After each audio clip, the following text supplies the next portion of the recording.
Hello my fellow bibliophiles. My name's Jerry Akumelos and welcome to the Gemological and Jewellery Book Club. Today we have a very special video.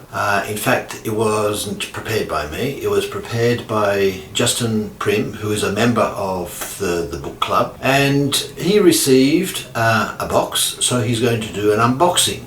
He's sharing the joy. I will leave a link or links below so that you can go and check out his YouTube channel, which I'm sure you'll find very interesting. He is a cutter by trade and he collects books mainly on gemstone cutting. So that's his field of speciality. Anyway, let's get on with it and I hope you enjoy it. Today we are here going to be doing a little unboxing for some fantastic treasures, I think you mean. Gemology books, yes. Cutting books, all kinds of stuff. My name's Justin K. Prim. And I am Peter Nelson. And yeah, we're going to be doing an unboxing today. So Justin, how did this box get here? I know I've been waiting for a long time, but there have been some secret details and I would like to know a little bit more about it. Yeah, I guess I have to first thank my mom for sponsoring this video. We've been sending her books for the last month or longer. She's been collecting them. So in Bangkok, it's really hard to get books, right? Like, well, it depends. If you want like John Grisham's new novel, yeah, you can get that. That's no problem. But if you want something that's specific and that's full of knowledge, then that's much harder. So sometimes you have to collect that in whatever way you can. Or if you want something from the 1930s, which is what's in here. Or obscure technique books about engraving. That's my life. Yeah. So yeah, thanks, Mom, for packing all this up and sending this to us. Shall we dig in and see what's inside? Please. Okay. Well, let's get a little ceremonial shears. Yeah. Let's see what we can do here. Aha! Oh, that feels good. So this took about 2 weeks. 2 weeks too long. From Chicago to Bangkok, customs, and then I had to go to the post office and pick it up today. So. Service. Let's see what's inside. Slashing books, hey? Okay, you want to get that side? Sure. Handy with a box cutter. So I think there's about 20 books inside of here, and there's a little kind of a vintage faceting machine. Yes. It's mine first. Oh my gosh! It's better than Christmas. Oh yes. This right here is a book that is very, very annoying and also essential for me to have. Why? Because it's about evidently the fundamental things about scroll design. Recently I've been working on engraving, ornamental hand engraving. It's a dying thing. A lot of people don't want to put in the time to learn old school things like gem cutting or hand engraving for jewelry. They just want something that's cheap and easy. But this tiny book, it's only, I think, what, like 80 pages maximum? 45 pages. Now, in the United States, you can buy this from reputable sources for X amount of dollars. Now, if you buy this in Bangkok from a supplier, it's 3 times as much. So I am very, very excited about this book. I've been told it's the end all and be all of scroll design. So give that back, it's mine. Okay. Okay, let's see. Second item in here. This is actually a pattern to make a mask in the world of COVID. Well, fantastic. Thanks, Mom, Safety. for that. But let's see, more interesting stuff. What's this? Ooh, okay. This is a, let's see, 19... Just jacket is a little bit wrinkled there. How do you feel about that? Yeah, it's okay. 1938. It's okay. Oh. It's okay. I think... And what's it on? Basically, it's a early gemology book for American cutter or American gemology stuff, but there's a bit of stuff about gem cutting in here from the 30s. So this is kind of helping me in my journey into the origins of American cutting. Which most of my stuff in here is that's what it's about. It's a lot of 1930s and 40s stuff. Because history's important. Yeah. Okay. What else is in here? So okay, another. Soft cover, same author, H.C. Dake. He was the, The Art of Gem Cutting. This is another early one. This is also like 1930 something, 49. Can you smell it? It looks like it smells like basement. Yeah, it does pretty much smell like a basement. Yeah. Like a kind of a dirty basement. My basement. Yeah, right. Okay, what else is in here? Ooh, there's a big one. Big one. Aid Books. Okay, so some of these came from Amazon, some of them came from Aid Books, some of them came from, well, where'd yours come from? Mine came from, I think, Contenti, so it's a jewelry supplier. They sell a lot of tools and things, but they also stock knowledge. Knowledge, Yeah, like that. I That's like a good one. knowledge. Oh, this is nice. Nice jacket cover with the... Yeah. This is... Let me touch it. Yeah. Lord. And there's like, yeah, they've got a little... That looks like something that looks particularly nice on a bookshelf. Yeah. This is the story of the gems, 1936, first edition. H.P. Whitlock. This is the curator of minerals and gems at the American Museum of Natural History in New York.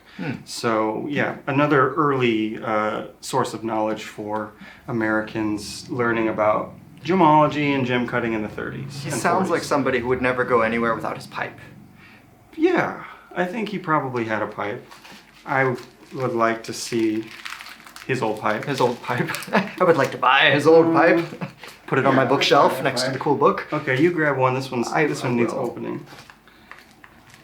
I don't know what this is. Grieger's Encyclopedia. Oh yeah, so this is a catalog. You might like this too. This is like it's a catalog of jewelry making tools. Okay. And a little bit of gem cutting stuff, but it's a tool catalog from the 30s or something, maybe 30s or 40s. I'm not sure.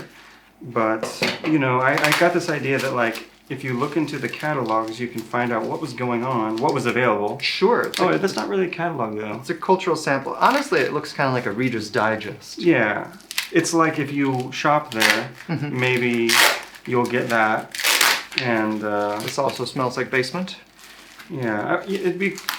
I always wonder, like, I wonder where these old ones came from. Like, obviously they must have been in someone's silver soldering. Yeah, My but foot pump. look at their cartoons. It's like a... That's Tintin. Yeah, it's Tintin. That's fantastic.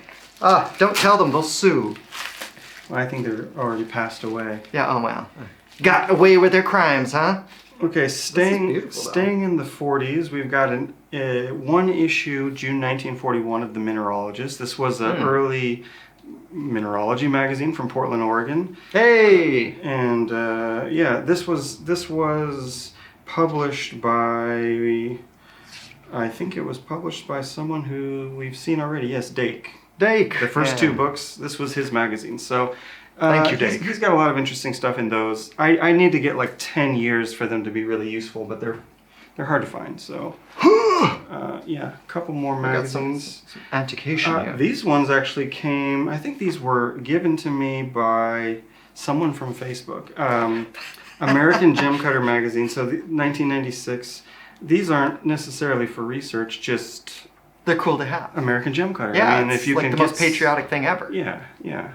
What do we got here? Ooh, this is another handbook of gems and gemology. This is 1961. Ooh, and it's autographed by Someone who has lovely writing that's illegible. No, yeah, Sutka. This is the guy. Wow. So to Dan. I wonder who Dan was. I guess Thank we you, know Dan, for passing this on. Dan, your basement doesn't smell as bad as everybody else's did. Well, I have to say that I'm very excited about this one because the cover has a very nice texture. yeah. It's very tactile. And I also have some good friends by the name of Norton. So Norton Abrasives for the Lapidary. This is an exciting pamphlet Yeah, or booklet. This one came from eBay. I didn't really know what it was. I just saw it and was like, can't resist. It's just a little catalog from the 40s. Haven't seen it before. Yeah. There's already an old fastening machine. Nice. Yeah. So, you know, all of these things are just useful for me to see what was happening in this one year. I don't know what year this one is. Doesn't really say. Maybe it'll say in my... But it still gives a wider context for your research. Yeah, right? yeah. You know, when you can kind of Love it. put them all together, you can kind of Take see, this from me. this one feels... Dangerous. 1926. That's why it this feels is the old one in the dangerous. box. Okay. Oldest one. So the Art of the Lapidary. This was published by the American Museum of Natural History in New York. So this is Whitlock. So Whitlock and Dake, they were like the first. They were chums. Yeah, no, I don't know. They were in different parts of the country, but they were like the first two American guys who were like writing articles about why the brilliant cut is so cool. Ooh, Okay. And there's like lots of really nice pictures in here, drawings. Ooh. Yeah. what gem cutters look like in 1926. These are diamond cutters, but still. I see they still have the intent working on a thing hunch. Yeah. Not so great for your posture, but Yeah. I mean, you have to do it, right? Yeah. So, okay, that's a nice one. A little bit bowed, but Yeah. you know, the needle will still play the record. Right, that's right. And I feel like that's also a good example of, you know, a project that you can put through in rebinding, put it some real cool leather, protect it. Yeah, it needs a sort of a Somewhat. it TLC. It needs a protection. Okay, this one is cutting and polishing small stones. Another little handicraft series number 8. Why does it have like the hands of the Madonna on the I front? don't know. Maybe this is the logo of the series. It's a cult! Creative Handicrafts. This one also, I'm not sure the year on this one. Printed in Canada. Ooh. Hey! Okay, it's not American actually. United States, no. What did their basement smell like? Pretty much like everybody else's. Damn. Damn. This one smells less musty and more dusty. And more bacon, perhaps. Yeah, there's a maple. That's nice. There's kind of a maple. A faint maple dust. Okay, this one's old. So Francis Spearson, The Art of the Lapidary. This is a classic 1940s. Got some heft to it as well. Yeah, right? yeah. Ooh, and it's got it. Someone's autographed it. Not the author, but just somebody. I'm also possessive about books, so yeah. I know that feeling. This one's mine. 1950. Yeah, this one also reminds me of like old magazines that were in my basement as a kid. It got like little water damage, but this one's actually in really nice shape. Spiders are standing guard for your books. Ooh, it's even got an order card, so you can buy new ones from Doubleday. Spearson was a gem cutter in San Francisco in the 40s and 50s. He was actually the first president of the San Francisco Lapidary Club. The Gem and Mineral. Not a society. Yeah, no, it's a Gem and Mineral Society. Okay. The full name. Well, that's good. I prefer societies more than clubs. I feel like it has dignity. Ooh, this is fun. Here, I'll let you. It's an envelope. This is the. I think it's a goodie envelope. It's from Nebraska. Yeah. I don't know if that bodes well. I think it was to Nebraska. Okay. To Nebraska. From California. Ah, It's wow. From San Diego. So this is, so Lapidary Journal is like the big gem cutting magazine of history. Now I saw this on eBay and I was like, this is goofy, but it was like $10 and I was like, why not? Why not? You never know in little things like this. This was like Silver-crafted mineral. That's yeah. up my alley. This is like when your subscription runs out and then they send you this little packet in the Yeah. mail saying you should renew and here's all the reasons why. Ooh, look. You've got this book. Yeah. Quartz Family Minerals, Yeah, hey? the advertisement for the book. Bookception. It's almost like we're in the past. Yes. We're living it. Ooh, the jeweler's manual. Where you didn't get that one. I didn't, but I got something with a very similar. Sam Alfano uses that font for a lot of his books. Okay. So yeah, I don't know what's in here. It's just like Some ooh, new dealer. Word processor. You can profit in 3 ways. Yeah, this has been typed. The letterhead is nice, but it's just been typed on a typewriter. I think it's from the 60s. This isn't really that old. when you see that text, you can pretty much hear the typewriter, right? It's just so blocky. You can imagine a lady who's like Smoking while typing. Yeah. Curly hair. all Rockhound buyer's guides prior to the 1965 guide are sold to you at the cost of only 70 cents. Well- 70 cents and retail $1. Well, jeepers, Justin. I think I'll buy right now. Yes, you can get a new subscription. Well, they're asking for that. The agates of North America, $1 each. Yeah, 1967, the 21st year of Lapidary Journal. So, yeah, these are just almost just keepsakes. Ooh, yeah, thank you. You're welcome. U.S. government. Woo! Okay, so we haven't found one of your second book. Let's feel like dig. there's the device. Oh no, I think I told my mom to put one on top and one on the bottom.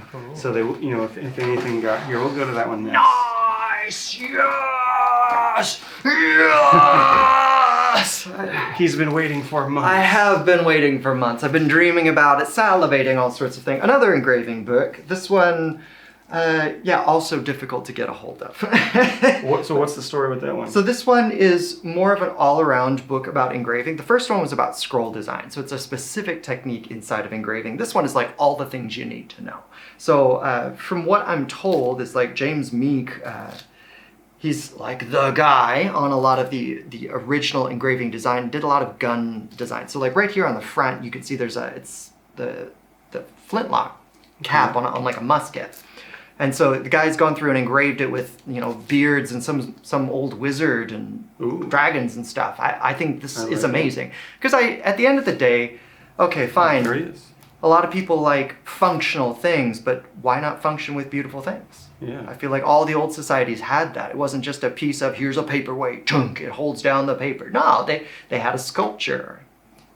This isn't just a fountain pen. No, this is an actual fountain gushing water, and you put your pen in it, and it's awesome. That's how life should be.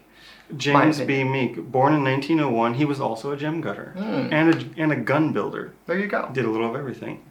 Okay, so what's this going to do for you in your engraving journey? Well, this is going to expose me to a lot of ideas I haven't even seen in person before. Because once again, these are dying arts, right? So if it's not even in your society, how do you get exposed to it? So it's important to have books like this to see what's been done before, and then you can have your own synthetic imagination and build something new, putting together the things of the past. And what year? If he's from 1901, this must be from like the 20s or 30s as well? The original? I'm not sure on the actual date. I do know somebody that has studied with him that actually you know as well. So he's been active and kicking around not too long ago. Wow, yeah. So, and what? How old is that one? Because that one also looks kind of old. But well, I mean, style? anybody that's interested in engraving is interested in antique stuff. But the actual date on this one...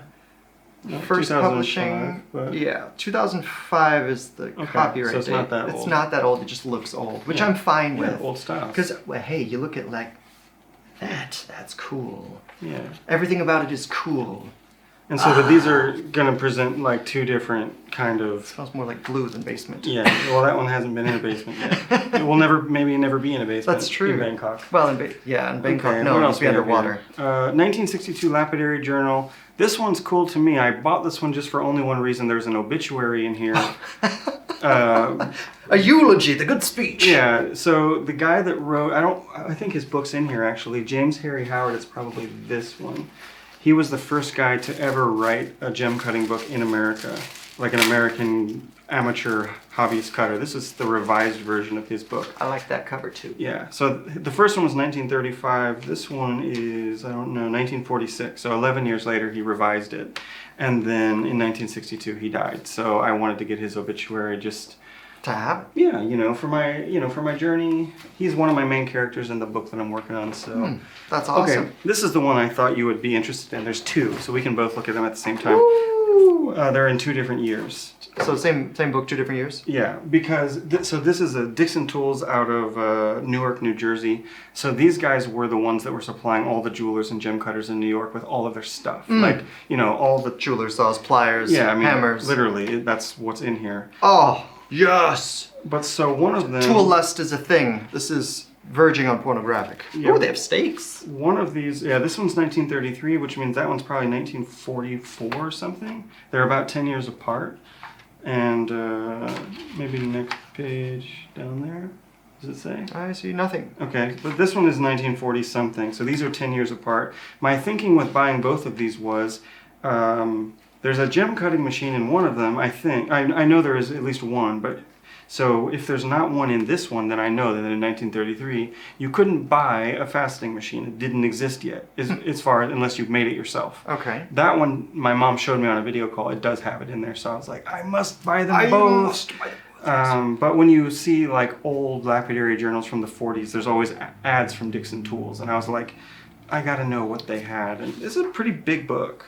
These actually are still like $45 each. No, they're quality. And the pictures are nice. I agree. They're all sort of... Oh, here it is. They look this is exactly what I bought this for. There it is. I just opened right to the page. So, it's Providence. James Harry Howard teamed up with William Dixon to make the Dixon Howard faceting tool. Number 2. Yeah, number 2. So I'm hoping to find out what number 1 was. Ooh, but that page was the reason why I bought this whole book.